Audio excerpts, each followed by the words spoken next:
샹하이의 이 프랑스 조계에서는 중국사 역사에서 한 획을 긋는 엄청난 사건이 일어납니다. 바로 오늘날 중국을 지배하고 있는 집권당인 공산당이 창당이 바로 상해에서 일어나기 때문입니다.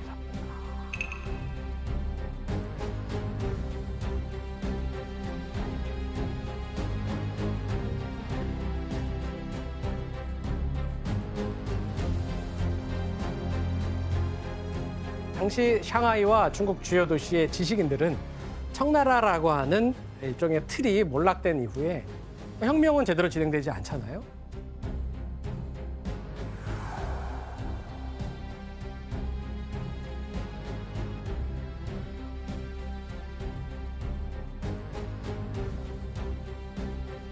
자, 이런 상황에서 열강은 점점 침략합니다. 이걸 어떻게 해결해야 될까가 초미의 관심사였어요. 자, 이런 상황에서 일부 지식인들이 주목한 사상이 바로 러시아의 공산주의 사상이었어요. 그리고 1921년 7월에 공산당 창당이 샹하이에서 이루어지게 된 겁니다.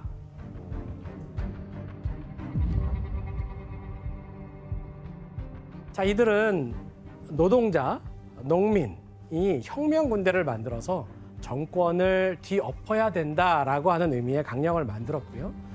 당의 근본적인 정치 목적이 있었는데 바로 사회혁명을 실행하는 것이다라고 하는 목표를 세워가면서 세력을 확대해 나갑니다. 그리고 자, 이때 이런 공산당의 창당을 지지했던 사람들이 있었는데 누구였을까요? 외국인들 아니에요? 외국인들 아닙니다. 빈민들? 정답은 여기에 있는 것 같습니다. 노동인들, 네, 맞습니다. 지금 얘기하신 대로 중국 국기에 나타나 있는 이 공산당지. 엠블럼의 네네. 상징에 나오는 농민과 노동자들입니다. 당시 중국은 다수가 이제 농민들이었고요. 농민들은 지주나 관료로부터 보호받기보다는 사실은 여전히 농민들을 수탈하고 있었고, 뿐만 아니라 공장의 노동자들은 하루에 16시간이 넘는 굉장히 강도 높은 노동을 자본가들한테 착취를 당하고 있었어요. 당연히 노동자들의 건강은 점점 나빠졌고 일하다가 지쳐서 죽는 사람도 속출하기 시작했는데 당시 이제 공산당은 아주 소수였어요. 그러면서 세력을 확대해야 되기 때문에 노동 계급을 돕기 위한 노동운동을 펼치는 데 힘을 쏟기 시작합니다. 와. 자, 이들은 상하이에 중국 노동조합 서기부를 설치를 일단 하고요. 노동자들을 지지하면서 파업을 선동하고 또 어려움에 처한 농민들을 지지해주기 시작합니다. 이렇게 농민과 노동자들이 이런 상황에서 자신들의 이해관계를 대변해 줄 수 있는 공산당 편에 서서히 서기 시작했던 거죠. 또 그리고 이 토지 소유권을 좀 균등하게 하려고 하는 원칙을 세우거나 또 인민 출판사를 만들어서 공부를 시킨 거예요. 학습. 뭘 가르쳤느냐? 바로 마르크시즘 혹은 어떻게 혁명을 해야 되는가? 이런 것들을 책을 만들어서 나눠주면서 학습을 했던 거죠. 또 이런 노동자들을 가르치기 위한 야간 학교를 만들어가지고 이른바 야간에 가르치는 이런 야학도 만들어서 확산이 됩니다. 자, 이렇게 공산당은 점차적으로 중국 사회에 급증하고 있는 노동자 계층의 마음을 사로잡으면서 점차 세력을 키워나가게 되죠.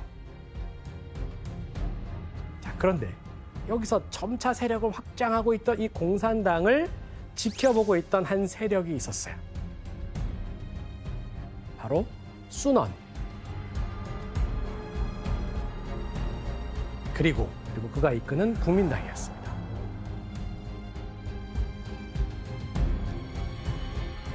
과거 이 중화민국을 세웠던 순원이 이끄는 국민당은 공산당에게 한 가지 제안을 하게 됩니다. 뭐였을까요? 힘을 같이 키우자. 그렇습니다. 국민당은 공산당과 함께 손을 잡고 군벌을 물리친 다음에 새로운 정부를 세우자고 주장했던 겁니다. 그래서 1924년 1월 국민당과 공산당이 본격적으로 손을 잡는데 이른바 국공합작입니다. 국공합작이라고.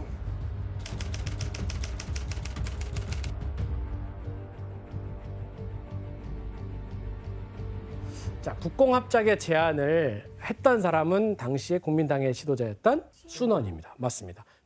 근데 순원이 국공합작을 한 지 1년 만에 암으로 사망합니다.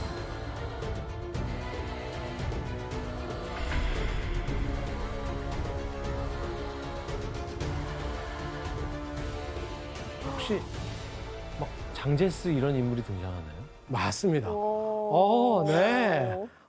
네. 왜? 그래서 어떻게 알았지? 너무 놀랐어 지금. 네. 자, 갑자기 순원이 죽고 나서 네. 공백이 생기잖아요. 권력의 공백. 자, 이런 상황에 거기에 등장하는 인물이 바로 장제스. 예. 예. 너 왜 아는 거야? 모르겠어. 나도 알고 있는 게 이상해. 예. 그리고 순원을 이어서 국민당을 장악한 장제스는 국공합작을 무너뜨리는 데 역할을 하게 돼요. 무너뜨려 버려요. 근데 이 국공합작을 잘 만들어놨는데 왜 그거를 파기를 한 거예요? 네, 굉장히 중요한 질문입니다. 지금 사상과 이념에서 많은 차이를 보이고 있었었고요. 당시 국제적인 정세도 한몫했습니다. 러시아는요, 공산주의를 확산시키려고 하는 목표로 당시 중국을 주목하고 있었어요. 당시 공산당은 이 러시아 혁명 세력의 뜻을 같이하며 협력을 했던 거죠. 하지만 장제스는 러시아 혁명 세력이 중국을 점령한다고 생각했고 또 중국의 발전에 대단히 저해가 된다고 판단을 했습니다. 이런 상황에서 장제스는 공산당을 척결하기 위해서 바로 샹하이로 향했던 거죠. 아, 상하이가 그 공산당에 생겨난 곳이니까. 그렇죠. 정확합니다. 그리고 상하이에서는 희바람이 몰아치게 됩니다. 와.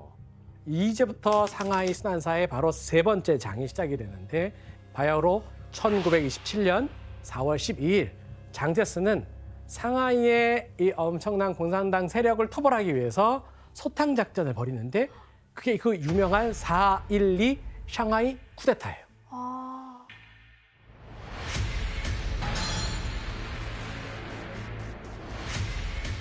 약 2,000명의 군인이 상하이에 있는 노동조합 지부와 노동자들을 공격하기 시작하면서 당연히 끔찍한 학살이 벌어지게 되는데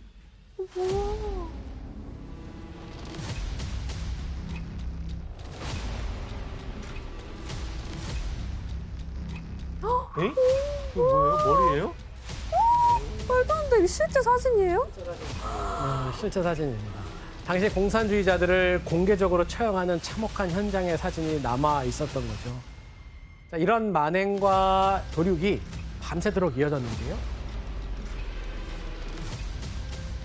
1927년 4월 12일 장제스는 자베이와 난스 등에서 군대를 동원해 노동자의 무장을 해제시키고는 노동자들을 학살했다. 다음 날 국부군은 바오산로에서 시위 군중을 도살했다. 이 쿠데타로 학살된 사람만 대략 기록에 따르면 300여 명에 달한다고 합니다. 뭔가 공산당원들의 입장에서는 이게 너무 갑작스럽고 또 배신을 당했다고 생각을 할 것 같기도 해요. 맞습니다. 장제스는 상하이뿐만이 아니라 다른 도시에서도 쿠데타를 일으켜서 이걸 우리는 백색 쿠데타라고 하는데 공산당원을 숙청하기 시작했어요. 그리고 1928년 난징이라는 도시에서 국민당 주도의 새로운 정부를 세우는데 그 드디어 난징 국민정부의 주석이자 대표로 장제스가 새로운 권력을 장악하게 됩니다. 피터 씨, 그러면 당시에 상하이 조개 지역에 있던 서구 세력들은 어떤 입장을 좀 취했어요?